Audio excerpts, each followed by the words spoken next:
Chapter 1. You don't have to cut my foot off, do you? Samson, age 6. I'm going with you, 6-year-old Samson Davis boldly told his big brother Andre. Samson, with honey gold skin, large eyes with long lashes, and dark curly hair, stood with his feet spread apart and his arms folded across his chest, daring his brother to challenge him. He had learned early to look and act tough, especially with the other older boys his brother hung around with. No, man, you too little. You be cramping my style, Andre replied. I don't care. I'm going anyway. Besides, Mom says you gotta watch me today, Samson said, knowing that when their mother said something, she meant business. Both boys knew better than to disobey their mother. She did her best to keep her children in line and had been known to use both broom and belt on them when they broke her rules. Samson also knew his brother hated for him to tag along with the bigger boys. Andre was 10 and had his own set of friends from the neighborhood. Well, just keep your mouth shut and don't do nothing stupid, Andre warned. Me and my boys got business to take care of. He swaggered a little, making sure his little brother noticed. Samson grinned and ran quickly to join them on the sidewalk. Samson and Andre and his friends liked to pretend to be tough, but not all of it was pretending. Kids learned early in the area around the Dayton Street projects that walking with an air of being in control was often necessary for survival. You hear Pee Wee got beat up last night? Andre asked his friend Leslie as they walked down the street. Yeah, man, he had it coming to him. You don't take money from the bomb and not get tightened up. He's lucky he ain't dead.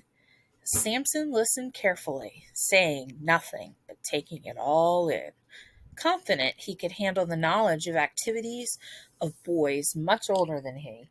He didn't think it was unusual at all to be discussing fights and drug deals and muggings. That's just how the world around him functioned. There was no alternative there was no alternative to compare it to.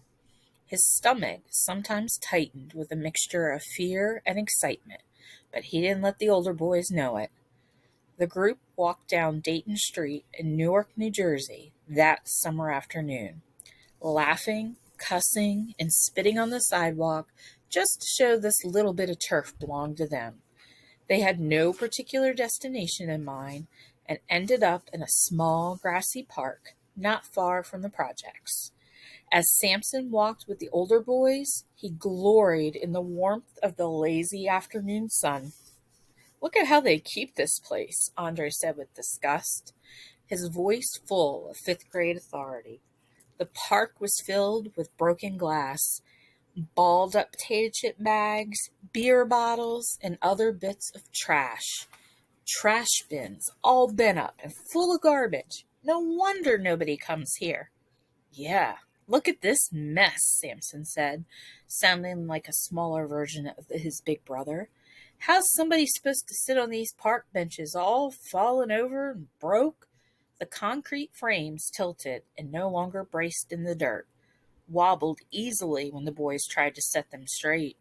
The green wooden slats that made up the benches' seats and backs lay strewn on the grass. Let's fix the benches, one of Andre's friends said suddenly. We'll be like construction workers. How we going to do that? Samson asked, intrigued at the game. Easy, man, Andre replied enthusiastically. We got the parts. All we got to do is put them back together. The boys picked up some of the trash, then began to stack the green wooden slates so they could attempt to reassemble one of the benches. Andre grabbed a heavy concrete slab and lifted it with a great deal of difficulty. He called out to his little brother, Yo, Samson, hold this straight, man. The stone slab was a lot heavier than Samson thought it would be as he tried to steady it. He trembled a little from the weight, but refused to give up. He felt like it was him against this piece of rock, and he was determined to be stronger than concrete that day. He held it as straight as he could, hoping they would get the wood lined up quickly. You making it wiggle, Samson. No, I'm not. I got it, Samson responded through gritted teeth. The slab tilted even more. Sweat ran from Samson's head. His hands were wet with perspiration, which made the piece of concrete harder to hold. Come on, man. Hold on, Andre said. We doing the hard work. All you got to do is sit there and hold it steady. Samson had no chance to answer, for at that moment, all 200 pounds of the concrete slab fell forward and landed directly on his foot. At first, he didn't cry out, but then the pain grew from a dull surprise to fiery intensity. My foot! He screamed. He clenched his face so that the older boys could not see his tears, but finally he just didn't care. He let the tears and screams escape. Dark red blood stained his sneaker and the dusty dirt beneath it. That's when he knew it was bad. Mom's is gonna kill me, Andre cried with fear and worry. Help me get this thing off his foot. He called to his friends. It took 4 fifth graders to lift the concrete off of Samson's crushed foot. Samson looked up at his big brother and at the bright summer sky that seemed so far above him. He felt dizzy. It hurts, Andre, he said softly. Tough it up, man. It's just a little bruise. We gonna get you home now, Andre said, his voice alternating between terror and toughness. He and Leslie pulled Samson up from the ground. Can you walk, man? Samson put one foot down, then tried the other. He cringed, cried out, then slumped back against his brother. I can't, he said, shaking his head. Samson took several deep breaths. Sweat poured off his face. Andre looked at Leslie. The rest of the boys had somehow disappeared. We got to carry him, man, Leslie nodded, and the two of them hoisted the smaller boy between them and carried him home, down the same street, which now seemed even hotter. They got to the house, looked around for Moms, then gently set Samson down on the couch. Leslie left quickly, knowing to get out of the way of anybody's angry mother. Samson placed his injured foot on the sofa pillow. Blood seeped through and stained it dark red. We gotta tell Mom, Samson declared. I can't hide this blood very long. She gonna kill us both, Andre said. You first, Samson teased, even though the pain was beginning to intensify now that he was sitting still. Their mother, Rutherford Davis, came down the steps then, carrying a broom to sweep the living room. She took one glance at the boys, the blood, and the guilty expressions on their faces, and lit into Andre with the broom. I told you to keep an eye on your brother, she yelled as the broomstick connected with his butt, at least when she could catch him. What were you doing to almost squash his foot? Have you lost your mind? She screamed in rage, chasing Andre with the broom. Samson said nothing, trying not to let on how much it hurt.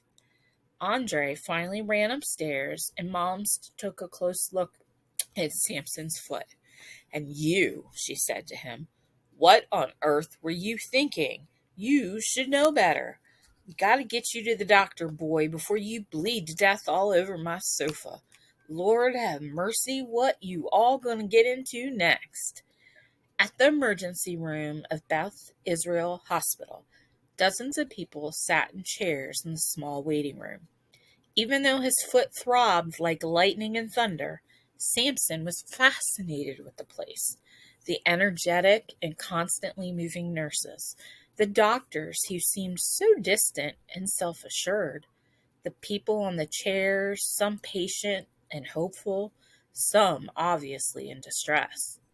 Since his foot was still bleeding, and had begun to swell, Samson was called back to the examination room sooner than some of the others who had lesser injuries or illnesses. A tall doctor in a white coat pulled back the thin curtain and walked boldly into the tiny cubicle. He glanced at the chart and looked directly at Samson's bloody foot. "Can you fix his foot, doctor?" Samson's mother asked immediately. "We're going to do our best, ma'am. Let's see what we have here." The doctor took a stethoscope from around his neck and listened to Samson's heart and lungs. He looked in his mouth and ears with a small flashlight. Samson thought that was pretty stupid. It was clear that this doctor didn't know what he was doing, but he was in too much pain to say anything. "How'd you hurt your foot, son?" the doctor asked gently. Not sure whether he was more afraid of his mother, who would still probably punish him, or this doctor, who obviously didn't know the difference between a chest and a foot. Samson mumbled, "A rock fell on it while I was playing." "Pretty big rock," the doctor replied. Samson said nothing, but watched, fascinated, as the doctor carefully removed his shoe and sock, both sticky with blood. His foot looked like something from a monster movie, swollen and bloody. The doctor picked up his leg, gently touched the areas that hurt the most, then placed it back on the examining table. "I'm pretty sure you've got a broken foot, son. You won't be running any races or going to the swimming pool anytime soon." "You mean he's gonna be laid up all summer?" Samson's mother asked with a sigh. "He'll be out of the cast and as good as new by the time school starts," the doctor replied with a smile. Dismayed at the thought of missing all the fun and freedom of summer, Samson secretly cursed the concrete and his foot. "So what you gonna do?" Samson asked the doctor. "First, we get an x-ray. That means we take a picture of the bones in your foot and see exactly where it is broken. I'll let you see the picture." "For real? You can see the inside of my foot?" Yes, you can see your bones and soft muscle tissue with this kind of picture." "Cool," Samson replied, still very much in pain, but fascinated with the process. An attendant took him down to the x-ray room, where they laid him on another table. The room was darkened, and a large machine, which whirled softly, moved above his foot. Samson felt nothing, but was amazed at the magic that seemed to surround him. When he was returning to the examining room, he waited patiently for the doctor to come back with the pictures. The doctor came in, smiled, and said, "You've managed to break several bones in your foot, my young friend. You want to see?" Samson watched as the doctor placed the films of his foot on a lighted panel on the wall. The inside of a small foot appeared, with the bones of 5 toes, 5 longer bones and segments, and several other bony structures he couldn't identify.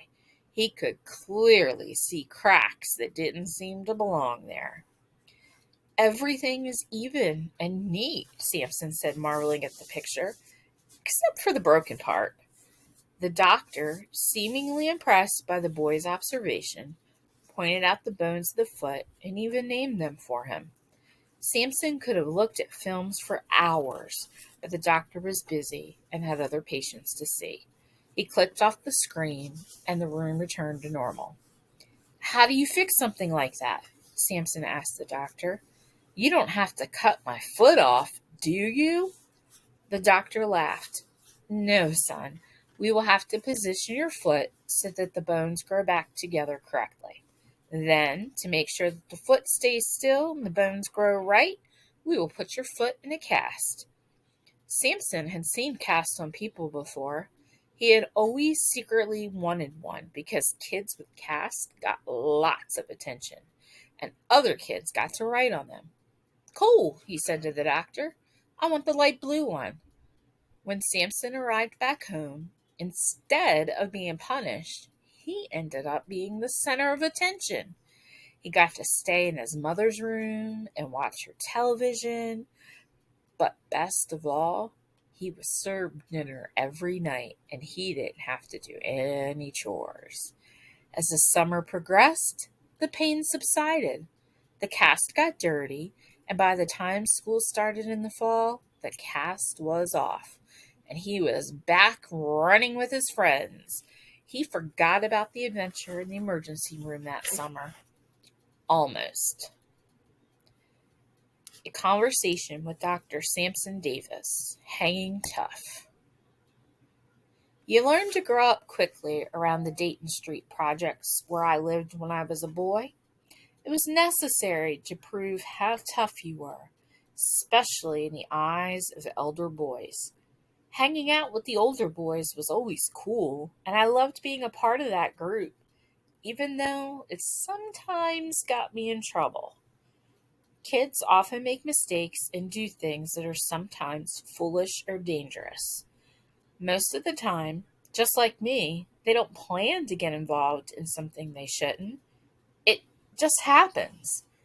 My mother, even though she acted like she was very angry at us, was probably really worried that I was seriously injured. When I got home from the hospital, I was treated like a little prince with extra privileges and freedom from chores. Some say there is a reason for everything. Breaking my foot was the first time I had the opportunity for an in depth encounter with a doctor. Of course, I couldn't know it at the time, but that experience planted the seeds of an interest in emergency medicine. Years later, when I became a doctor, those seeds grew and blossomed. And you know what? I am now working as a doctor in the neighborhood where I grew up. I am an emergency medicine physician.